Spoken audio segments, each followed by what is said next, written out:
Hello hi everyone అండి. మాతృ సాహిత్య ఛానల్ ప్రేక్షకులకు స్వాగతం సుస్వాగతం అండి. అంతా బాగున్నారా అండి? మేమంతా బాగున్నామండి. ఈరోజు మన మాతృ సాహిత్య ఛానల్లో ఎద్దనపూడి సులోచనారాణి గారు రచించినటువంటి జీవన సౌరభం నావెల్లో ఈరోజు ఎపిసోడ్కి వెళ్ళే ముందు నిన్నటి ఎపిసోడ్లో ఏం జరిగిందో ఒకసారి జ్ఞప్తికి తెచ్చుకుందామండి.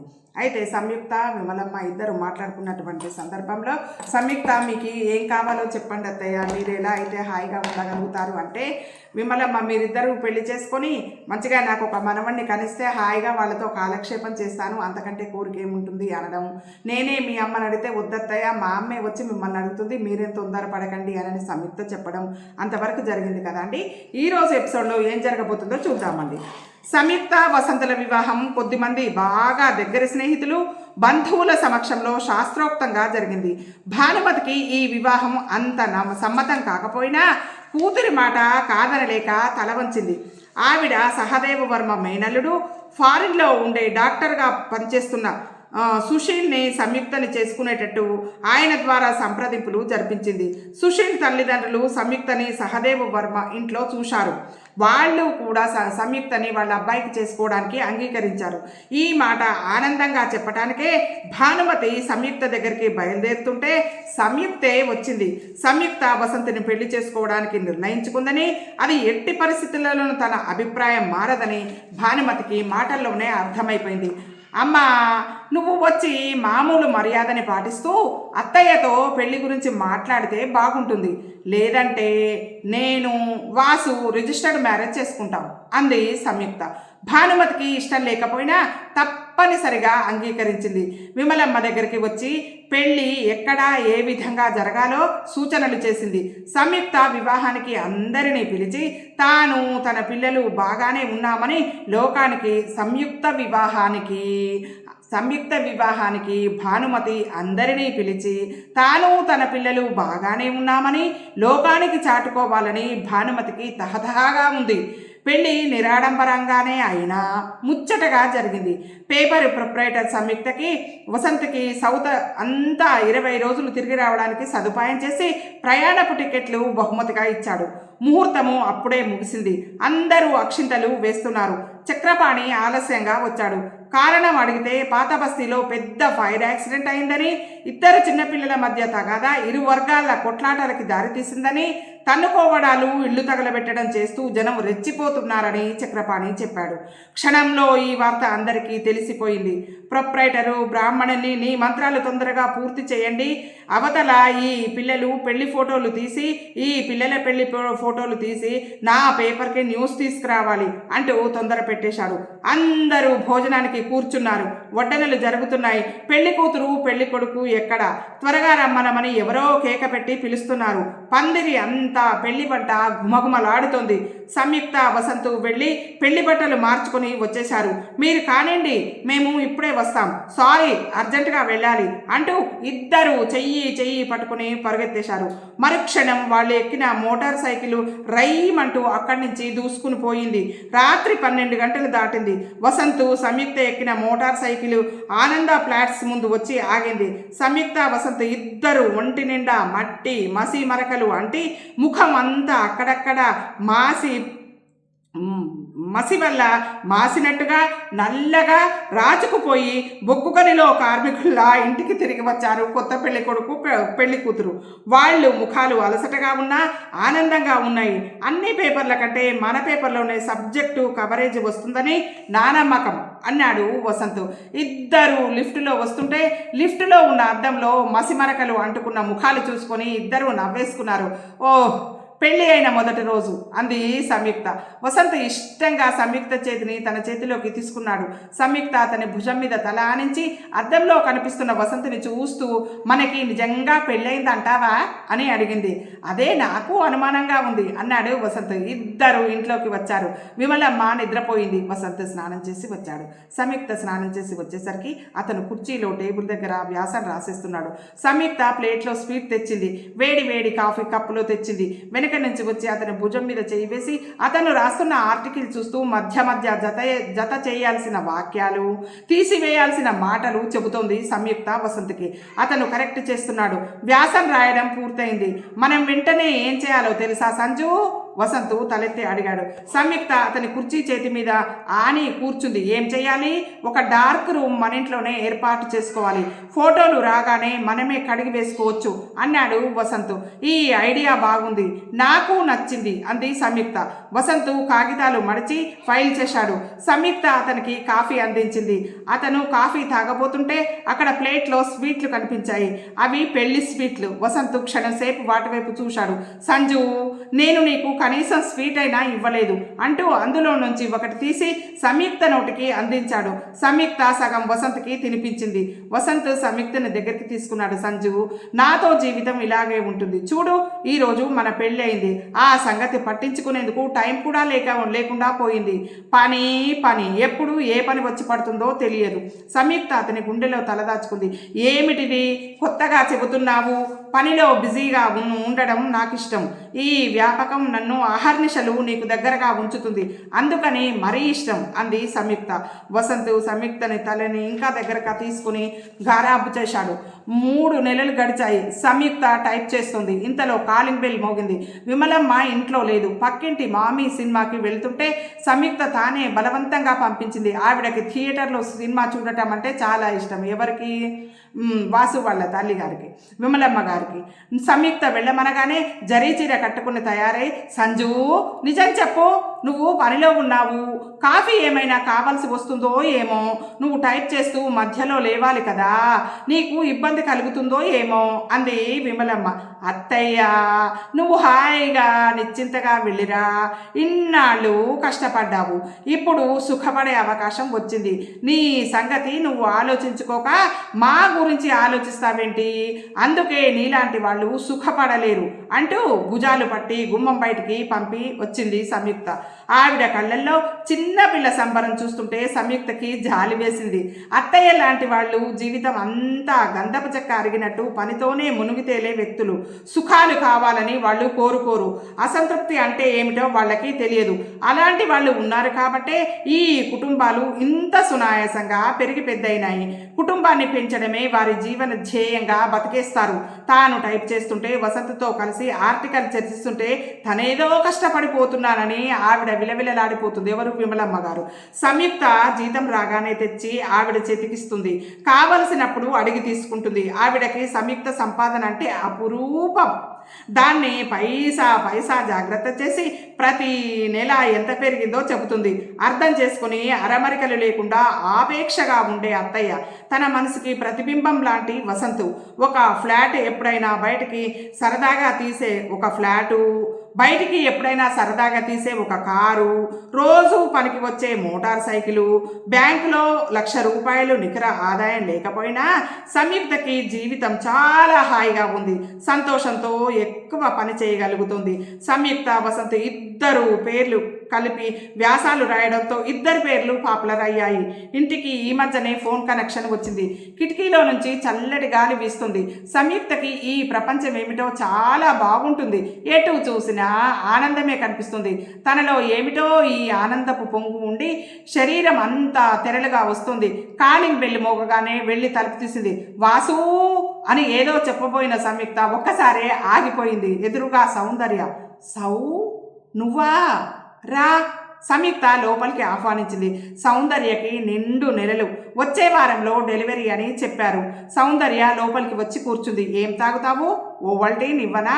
ఆ మాట వినగానే సౌందర్య ముఖం చిట్లించింది. మా ముసలాయన అవన్నీ నా చేత కుడితిలా తాగిస్తూ నా ప్రాణం తీసేస్తున్నాడు. స్ట్రాంగ్ కాఫీ ఇవ్వు సంజు అంది. సరే. సంయుక్త వెళ్ళింది. ఇంతలో కాలింగ్ బెల్ మళ్ళీ మోగింది. సంయుక్త వెళ్ళి తలుపు తీసింది. వసంత్ వచ్చాడు. వస్తూనే, భోజనం చేశావా నువ్వు అని అడిగాడు. లేదు అంది సంయుక్త. చేయలేదా? ఎన్నిసార్లు చెప్పాను సంజు, ఇదివరకులా ఒట్టి మనిషివి కాదు. పాపాయికి ఆకలి వేదా?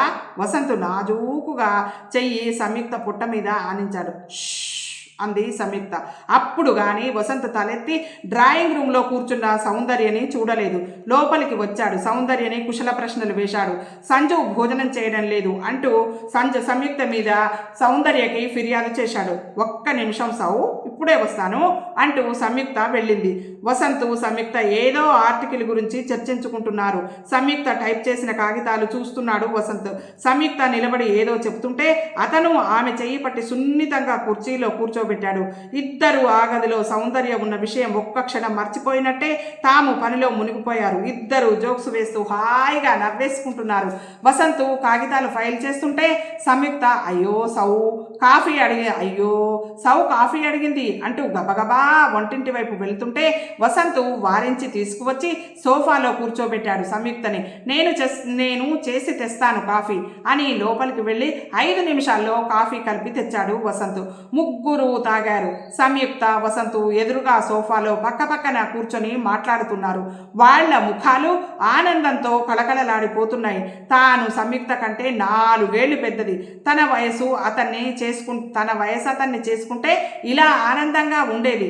అప్పుడు డబ్బే ప్రధానం అనుకుంది. తర్వాత ఆ ఖరీదైన డ్రెస్సులు, నగలు అవేవి సుఖంగా అనిపించడం లేదు. పరమ బోరుగా ఉన్నాయి. తన జీవితాన్ని తాను తెలివి తక్కువగా తొందరపాటుతో అదిరిపాటుతో అస్తవ్యస్తం చేసుకుంది. సౌందర్య సంయుక్త ఇంటిని కళ్ళారా చూసింది. ఈ ఇంట్లో ఏం కొరత ఉంది? ఇద్దరు మనుషులకి సరిగ్గా సౌకర్యాలు సరిపోతుంది. పెద్ద ఇల్లు వల్ల ఒరిగేదేముంటుంది? నౌకర్ల వల్ల తలనొప్పి చిరాకు అనిపిస్తుంది. సుఖం తక్కువే. వాళ్ళిద్దరూ ఎంత హాయిగా ఉన్నారో. సంజుకి బ్యాంక్ లాకర్లో లక్షల ఖరీదు చేసే డైమండ్ సెట్ లేకపోవచ్చు. వాసే 100 డైమండ్ సెట్ల కంటే విలువైన ఆనందం ఇచ్చేలా ఉన్నాడు. సౌందర్యకి హఠాత్తుగా అర్థమైంది. ముంచు కంపుల ముసలి వాసన కొడుతున్న ఇంట్లో తన జీవితం మగ్గిపోతుంది. అమ్మకి డబ్బు కావాలి, అందుకే తనని వర్షం చేయించుకోనియలేదు. అసలు తప్పంతా మమ్మీదే. డాడీ ఉన్నప్పుడే తనకి ఎవరో ఒకరిని తనయుడు వాళ్లతో పెళ్లి జరిపించాల్సింది. సంయుక్త తన జీవితాన్ని తాను చక్కగా దిద్దుకుంది. ఆ స్వచ్ఛమైన ఆనందంలో సంజు ముఖం మరింత ప్రశాంతంగా, మరింత ఆకర్షణీయంగా ఉంది. సౌందర్యకి తాను రక్కసి పొదలో ఉన్నట్టుగా అనిపిస్తోంది. ఏమిటి, ఏదైనా బాధగా ఉందా అంది సంయుక్త. లేదు, ఈ భారం, ఈ పీడ ఎప్పటికి పోతుందో నాకు తెలియడం లేదు. సౌందర్య కళ్ళలో నీళ్లు వచ్చాయి. అదేం మాట? సంయుక్త లేచి వచ్చి పక్కన కూర్చుంది. వసంత్ వెళ్ళి భోజనం చేసేశాడు. నీకు తెలియదు సంజు, నేనెంత నరకం పడుతున్నానో. సౌందర్యకి ఏడుపు వచ్చేసింది. ఆ క్షణంలో వెళ్ళిపోయి ఆ ముసలాయనకి డైవర్స్ ఇచ్చేసి ఎవరైనా తన వయసు ఉన్న తన్ని చేసుకుని సంయుక్తలా ఆనందంగా ఉండాలనిపించింది సౌందర్యకి. తన 5 కోట్ల రూపాయల ఆస్తి సంయుక్త ముఖంలో ఆత్మసంతృప్తి నిండిన చిరునవ్వు ముందు వెలవెలబోతున్నట్టుగా అనిపించింది సౌందర్యకి. పనికి మాలిన ఈ ఆస్తి తనకి అసలైన ఆనందం ఇవ్వదని సౌందర్యకి ఇప్పుడిప్పుడు కానీ అర్థమవుతోంది. వసంత్ ఆఫీస్కు వెళ్ళడానికి లేచాడు. సౌందర్యకి వెళతానని చెప్పి సంయుక్త భుజం మీద చెయ్యి ఆనించి నేను వచ్చేంత వరకు బుద్ధిమంతురాలులా విశ్రాంతి తీసుకో అని హెచ్చరించి వెళ్ళాడు. సంయుక్త గుమ్మం వరకు వెళ్ళి అతన్ని సాగనంపి వచ్చింది. సౌందర్యకి ఆ క్షణంలో సంయుక్తని చూస్తే చాలా ఈర్ష్యగా అనిపించింది. సంయుక్త స్వెట్టర్లు అల్లుతోంది.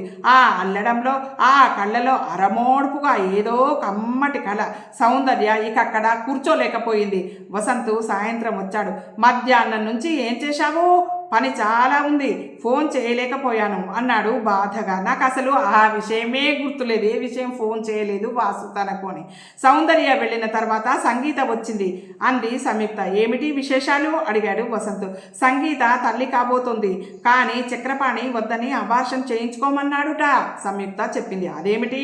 కెరీర్కు అడ్డు వస్తుందని. ఇప్పుడిప్పుడే కాంట్రాక్టులు బాగా వస్తున్నాయి, కెరీర్ బాగా అందుకుంటోంది. ఈ టైంలో న్యూసెన్స్ అంటున్నాడట చక్రపాణి. పాటలు పాడటానికి ప్రెగ్నెన్సీకి ఏమిటి సంబంధం అన్నాడు వసంత్. పిల్లలు పుడితే సంగీత ఇక ఆ మోజులో పడుతుందని భయం అంటున్నాడు. అమ్మ కూడా చక్రపాణినే సమర్థిస్తుంది. అబార్షన్ చేయించుకోమంటుంది. సంగీత ఒక్కటే ఏడుస్తుంది. మన ఇద్దరిని చక్రపాణికి అమ్మకి గట్టిగా చెప్పమని అంటోంది సంగీత. ఇలాంటి విషయాలు ఒకళ్ళు కల్పించుకునేవా? ఎవరికి వాళ్ళు నిర్ణయించుకోవాలి అన్నాడు వసంత్. సంయుక్త వెనక నుంచి వచ్చి అతని వీపు మీద తల ఆనించుకుంది. ఏమిటి అన్నాడు వసంత్. నేనెంతో అదృష్టవంతురాలుని కదూ అంది. దేనికి? నాకు అలాంటి బాధలు లేవు. వసంతు చెయ్యి పోనిచ్చి సంయుక్త చెంప నిమిరాడు. అదృష్టం మాటకు వస్తే అది నీకంటే నాకే ఎక్కువ. నా జీవితం ఇంత ఆనందంగా ఇంత తృప్తిగా ఉంటుందని నేను కలలో కూడా అనుకోలేదు అన్నాడు వసంతు. డాడీ పోయిన తర్వాత నేను చాలా బెంబేలు పడ్డాను. నాకు ఆ సమయంలో సరి అయిన తోడుగా నువ్వు దొరికావు.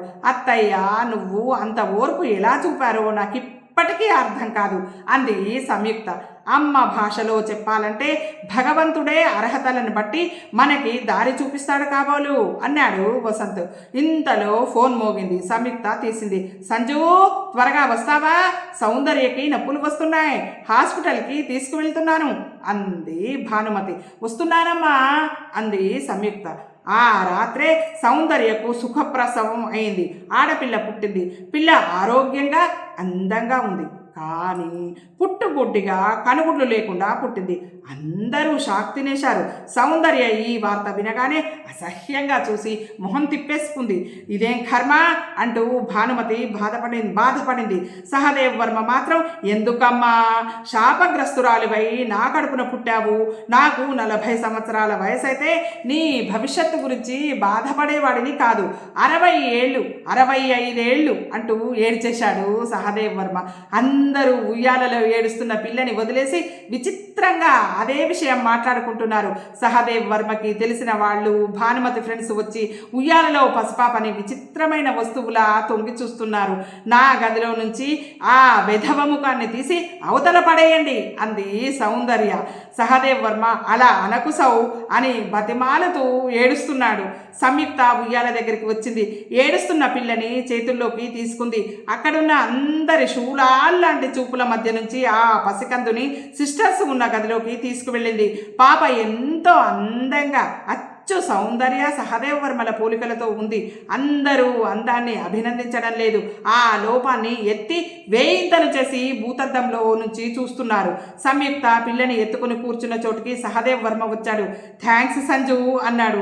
ఈ పిల్ల చాలా దురదృష్టవంతురాలు దిగులుగా అన్నాడు ఆయన. అందరిలా మీరు మాట్లాడకండి. ఈ పిల్ల చాలా అదృష్టవంతురాలు అని నేను అంటున్నాను. దివ్య అదృష్టవంతురాలా దురదృష్టవంతురాలా అన్నది మీరు పెంచడంలో కేవలం మీ చేతుల్లోనే ఉంది. సౌందర్యకి కొన్ని విషయాలు తెలియవు, అది మీరు అర్థం చేసుకోవాలి అంది సంయుక్త. అవును నిజం, చిన్నదానివైనా పెద్ద సలహా చెప్పావు, అంతా నా చేతిలోనే ఉంది అన్నారాయన.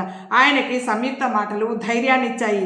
పాపకి దివ్యాని నామకరణం చేసి ఆడంబరంగా వేడుకలు జరపాలని సహదేవ్ వర్మ ఎంతో ఉబలాట పడ్డాడు. కానీ సౌందర్య ఆ మాటకి అంగీకరించలేదు. ఇంకో 10 మందిని పిలిచి నా కూతురు గుడ్డిది చూడమని అందరికీ ఎగ్జిబిషన్ పెట్టాలా అంటూ మండిపడింది. భానుమతి కూడా నచ్చ చెప్పలేకపోయింది. సౌందర్య కూతురుని సహదేవ్ వర్మ మీద ఒక ఆయుధంగా ప్రయోగించసాగింది. ఏది చెప్పినా ఆయన అంగీకరించి తీరాలి. ఒప్పుకోకపోతే ఈ పిల్లని తీసుకెళ్లి అనాథాశ్రయంలో ఇస్తాను అని బెదిరించడం మొదలుపెట్టింది. సౌందర్య అన్నంత పని చేస్తుందని సహదేవ్ వర్మ భయం.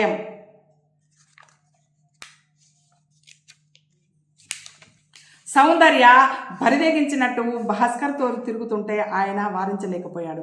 భానుమతికి కూడా ఈ భాస్కర్ వ్యవహారం అస్సలు నచ్చలేదు. కానీ ఆవిడ కూడా సౌందర్యని అదుపు చేయలేకపోతుంది. సహదేవ్ వర్మ బంధువులు, స్నేహితులు గుసగుసలు ఆయన చెవి వరకు వచ్చాయి. ఆయన ఇటు భరించలేకపోతున్నాడు, అటు సౌందర్యని కంట్రోల్ చేయలేకపోతున్నాడు. కూతుళ్ళు ఆయనని వెలివేసి ఇంటికి రానియకుండా సంబంధ బాంధవ్యాలు తెంచేసుకున్నారు. సహదేవ్ వర్మ ఒంటరి అయిపోయాడు. ఎంతో కష్టపడి సంపాదించుకున్న ఈ ఆస్తి ఈ వయసులో సుఖము నీడ ఇవ్వాల్సింది పోయి ముళ్ళకంపలా మారి హింసించసాగింది. సౌందర్య డైవర్స్ ఇవ్వమని ప్రాణం తీసేస్తుంది. అది భాస్కర్ ప్రోద్బలమని ఆయనకు బాగా తెలుసు. అందుకే అన్నారు, ఏ వయసులో ముచ్చట్లు ఆ వయసులోనే ఉండాలని. నిశ్చింతగా బాధరబందీ లేకుండా హాయిగా ఉండాల్సిన ఈ వయసులో ఈ పడుచు పెళ్ళాన్ని లంపటం తాను కావాలని తగిలించుకున్నందుకు బాగా శాస్తి జరిగింది. ఆయన చెంపలేసుకున్నా పశ్చాత్తాపంతో కుంగిపోతున్న ఆయన్ని జీవితం తప్పు పని చేసి భ్రష్టత్వం చెందినందుకు శిక్షించక మానడం లేదు. పేపర్లో ఆయా కోసం ప్రకటించారు. 4-5 6 నెలల్లో మారిపోయారు. సౌందర్య నోటి దురుస్తనానికి ఒక్కరు కూడా నిలవడం లేదు. దివ్యకు ఆయనే అవస్థపడుతూ పాలు తాగిస్తూ రాత్రివేళ లేచి భుజం మీద వేసుకుని నిద్రపుచ్చుతున్నాడు. దివ్య ముఖం చూస్తుంటే ఆయనకు ఆనందం, దుఃఖం వెలుగు నీడల్లా ముసురుకు వచ్చేస్తున్నాయి. ఇంత ఐశ్వర్యం ఉండి ఈ పిల్ల అనాథలా బతకాల్సి వస్తుందా అని ఆయనకు దిగులుగా ఉంది. కీళ్ల వాతం ఎక్కువై ఆయన ఈ మధ్య లేవలేకపోతున్నాడు. పక్కన ఉయ్యాలలో దివ్య ఏడుస్తుంటే ఆయనకు లేవాలని అనిపిస్తుంది. కానీ నడుం సహకరించదు, చేతి వేళ్ళు సరిగ్గా రావు. పిల్ల ఉయ్యాలలో కుక్కటిల్లిపోయి ఉంటుంది. ఆయనకి పెద్దగా దుఃఖం ముంచుకొని వచ్చేస్తుంది. పగలు సంయుక్త ఆఫీస్ పని మీద వచ్చినప్పుడు ఆయన ఉయ్యాల ఆఫీస్ గదిలోనే ఉంచుతాడు. సంయుక్త చూస్తుంది. సంయుక్త దయతో దివ్యని ప్రేమగా లాలిస్తుంటే ఆయనకి సంయుక్త పాదాలు తాకి దండం పెట్టాలని అనిపిస్తుంది. నెల రోజుల నుంచి ఆ సాయం కూడా పోయింది. సంయుక్త సెలవులో ఉంది. సంయుక్తకి డెలివరీ అయ్యింది. మగపిల్లాడు పుట్టాడు. సంయుక్త వసంతుల పోలికలతో అందంగా ఆరోగ్యంగా ఉన్నాడు. సంయుక్త పిల్లాడికి తేజ అని నామకరణం చేసింది. కొద్ది మంది దగ్గర వాళ్ళని పిలిచి కొద్ది మందిని దగ్గర వాళ్ళను పిలిచి వేడుకలు చేసుకున్నారు. ఉయ్యాల అందంగా అలంకరించారు. వసంతు సంయుక్తలకి కావలసిన వాళ్ళు వచ్చారు. భానుమతి మనవడిని ఒడిలో పెట్టుకుని వీడికి వాళ్ళ తాతగారి ముక్కు వచ్చింది అని తన స్నేహితురాళ్ళకి చెబుతూ మురిసిపోతూ ఒకటే ముద్దాడుతోంది. సంయుక్త కాబట్టి సహదేవ్ వర్మకి వెళ్ళక తప్పలేదు. సౌందర్య భానుమతి విడిగా వెళ్ళారు. ఆయన వేడుక సమయానికి దివ్యని ఎత్తుకొని వచ్చాడు. సౌందర్య కూడా కొడుకుని ఎత్తుకున్న సంయుక్తనే చూస్తోంది. సంయుక్త పక్కన వసంతు. ఇద్దరి ముఖాలు ఆనంద గర్వంతో మెరిసిపోతున్నాయి. తనకి ఆ ఆనందం ఏమిటో ఒక్క క్షణం కూడా తెలియదు. తేజని చూసి ప్రశంసించిన వారు దివ్యను చూసి ముక్కు మీద వేలేసుకుంటున్నారు. ఎంత దురదృష్టం అంటున్నారు. సౌందర్యకి కడుపు అగ్నిగుండంగా మారింది. ఆ పిల్లని వేసుకుని తగుదునమ్మా అని ఈ ముసలాయన రాకపోతే ఏమైంది? తన భర్త ఒక నవ్వులాట, తన కూతురు ఒక వెక్కిరింత. సౌందర్యకి ఒళ్ళు మండిపోతుంది. మనసంతా కసిగా కత్తుని ఉరుతున్నట్టుగా ఉంది. సంయుక్తని చూస్తుంటే తన దురదృష్టం 1000 ముఖాలతో వెక్కిరించినట్టు ఉంది. ఆ కళ్ళు లేని కబోదిగా పుట్టిన పిల్లని గొంతు నులిమి చంపి కిటికీలో నుంచి విసిరేయాలని అనిపిస్తోంది సౌందర్యకి. సంగీత, చక్రపాణి కూడా వచ్చారు. సంగీతకి చక్రపాణి అబార్షన్ చేయించాడు. ఆమె కెరీర్ రాను రాను ఆకాశానికి ఎదుగుతోంది. ఆమె మనసు మాత్రం పాతాళానికి కుంగిపోతుంది. అబార్షన్ చేసినప్పుడు ఏదో పొరపాటు జరిగింది. సెప్టిక్ అయ్యి 4 నెలలు బాధపడింది. మళ్ళీ ఆపరేషన్ చేశారు. గర్భసంచి తీసేయాల్సిన పరిస్థితి వచ్చింది. సంగీత పిల్లల గురించి కన్న కలలు మట్టిలో కలిసిపోయాయి. మనిషి దిగులుగా ఉంటుంది. ఇప్పుడు విషాద గీతాలే చాలా గొప్పగా పాడగలుగుతుంది. వేరే వాటికి ఆ కంఠం మూగబోయినట్లు రావడం లేదు. పాటల మధ్యలో వెక్కి వెక్కి ఏడ్చేస్తుంది. కాల్ షీట్ వేస్ట్ అయి పోతోందని ప్రొడ్యూసర్స్ విసుక్కుంటున్నారు. చక్రపాణి ఇంత విషాదం అవుతుందని కలలో కూడా అనుకోలేదు. అతను సంగీత పాదాల మీద చేయానించి నన్ను క్షమించు అన్నాడు. సంగీత పాదాలు లాక్కుంది. ఇందులో మీ తప్పేం లేదు, అంతా నారాత అంటూ నుదుట వేళ్లతో గీసి చూపించింది. సంగీతకి డబ్బు విపరీతంగా వస్తుంది. రాను రాను చక్రపాణికి ధైర్యం వచ్చింది. భానుమతికి డబ్బు విషయంలో ఎదురు తిరగసాగాడు. సంగీత అతని మాట జబదాటదు. సంగీత పూజలు ఇంకా ఎక్కువ అయిపోయినాయి. చక్రపాణికి కోరస్ పాడే ఉషా అనే వేరే ఒక అమ్మాయితో రహస్య ప్రణయం ఉందని అందరూ అంటున్నారు. సంగీత నమ్మదు. నా భర్త అలాంటి వాడు కాదు అంటుంది. సంయుక్త కొడుకు బారసాలకి వచ్చినప్పుడు దుఃఖం పట్టలేక సంగీత మేడ పైభాగానికి పోయి కూర్చొని ఏడవసాగింది. చక్రపాణి అక్కడికి వచ్చాడు. భార్యను చూస్తుంటే అతనికి మనసు తరుక్కుపోతుంది. తనకి జీవితంలో కావాల్సిన సుఖాలు అన్నీ ఆమె ద్వారా పుష్కలంగా లభించాయి.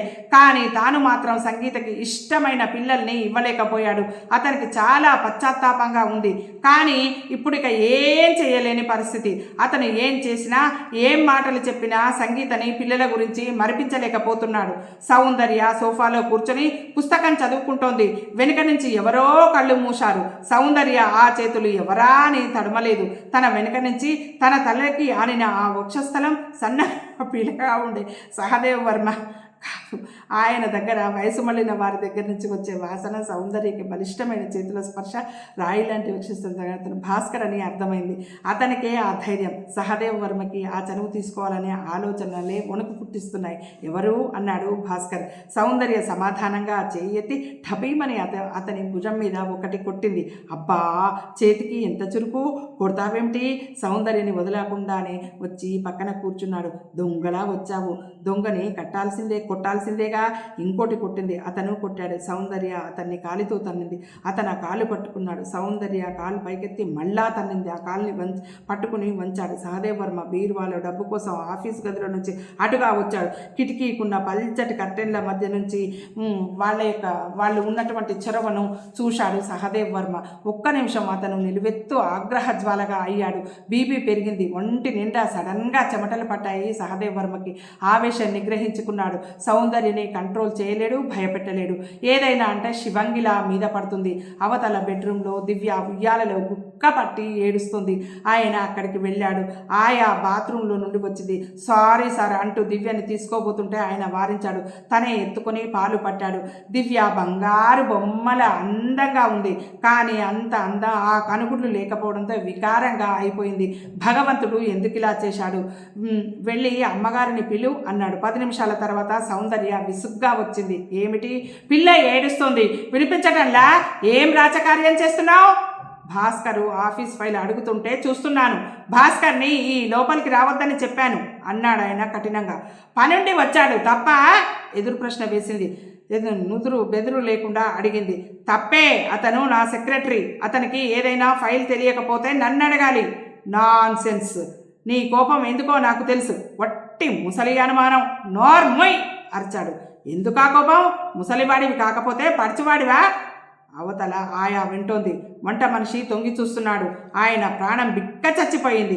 తను వయసు మళ్ళిన వాడు అయినందుకు ఆయనకేం బాధ లేదు. కానీ సౌందర్య చీటికి మాటికి ఆ మాట ఎత్తి అదేదో కోపంలా తనని ఈసడిస్తోంది. ఆయన అవమానంతో కుంగిపోతున్నాడు సహదేవ్ వర్మ. చేయి ఎత్తితే చాలు శివంగిలా వచ్చి మీద పడి ఎక్కడ తగిలేది తెలియకుండా కొట్టేస్తుంది. పని వాళ్ళు చూస్తున్నారన్న సంకోచం కూడా లేకుండా పోయింది సౌందర్యకి. సార్, ఆ ఫైలు దొరకలేదు. భాస్కర్ వచ్చి వినయంగా చెప్పాడు. అతని నక్క వినయానికి ఆయనకి ఒళ్ళు మండిపోతుంది. కానీ ఏమీ అనలేని నిస్సహాయత. ఆ సమయంలో ఇటు భాస్కరు అటు సౌందర్య రెండు తాచిపాముల్లా కనిపిస్తున్నారు. వారిద్దరిని ఎలా రక్షించుకోవాలో, వారిద్దరి నుంచి ఎలా రక్షించుకోవాలి అనే ప్రాణభీతి ఆయనలో మొదటిసారిగా కలిగింది. Daddy, daddy!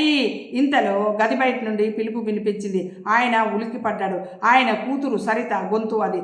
గ్రాండ్పా! మనమడు విక్కి లోపలికి పరిగెత్తుతూ వచ్చేశాడు. గ్రాండ్పా! మనమరాలు రీనా వచ్చింది. ఇద్దరు సంతోషంతో ఆయనని పట్టుకున్నారు. సరిత లోపలికి వచ్చింది. ఇదేమిటి సరు, ఫోన్ చేయలేదు నాకు, ఎలా వచ్చావు? ఆయన ఆదుర్దాగా అడిగాడు. నేను ఎయిర్పోర్ట్కి వచ్చేవాడిని కదా. ఓ డాడీ, నేనేమన్నా చిన్నపిల్లనా? నా సంగతులు నేనే మేనేజ్ చేసుకోగలను అని ఎన్నిసార్లు చెప్పాను? మా ఆయన వస్తున్నాడు, మెడికల్ కాన్ఫరెన్స్ ఉంది, సరదాగా హాలిడేగా గడపవచ్చని మేము వచ్చేసాం.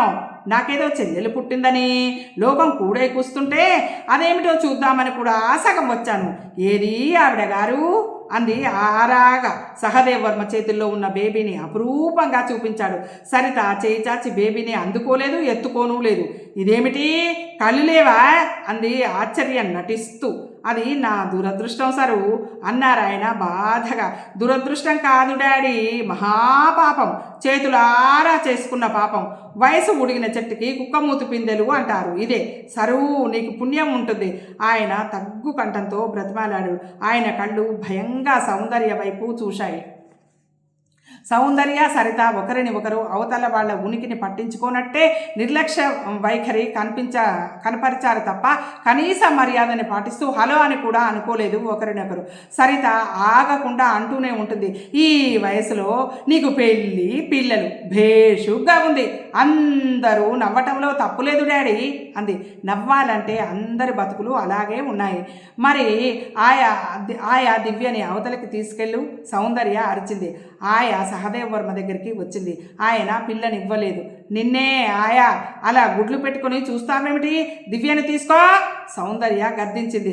ఆయా తటపటాయిస్తూ సంకోచంగా చూస్తుంది. సౌందర్య చరచరా వచ్చింది. ఆయన చేతుల్లో పిల్లని లాక్కొని ఆయా చేతుల్లో పెట్టింది.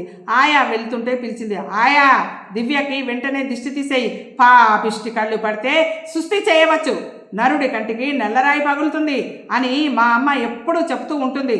అంటే నా పాపిష్టి కళ్ళ? సరిత దూకుడుగా సౌందర్య వైపు వచ్చింది. సౌందర్య చూపుడు వేలు చూపిస్తూ, సహదేవ్ వర్మని, మీరంతా నా గదిలో నుంచి అవతలికి వెళ్తారా అంటూ హుకుం జారీ చేసింది.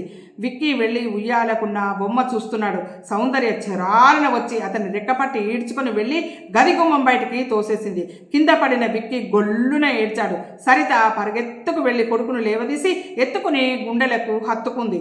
మండిపాటుగా చూస్తూ, డాడీ, నేను 5 సంవత్సరాల తర్వాత ఇంటికి తిరిగి వచ్చాను.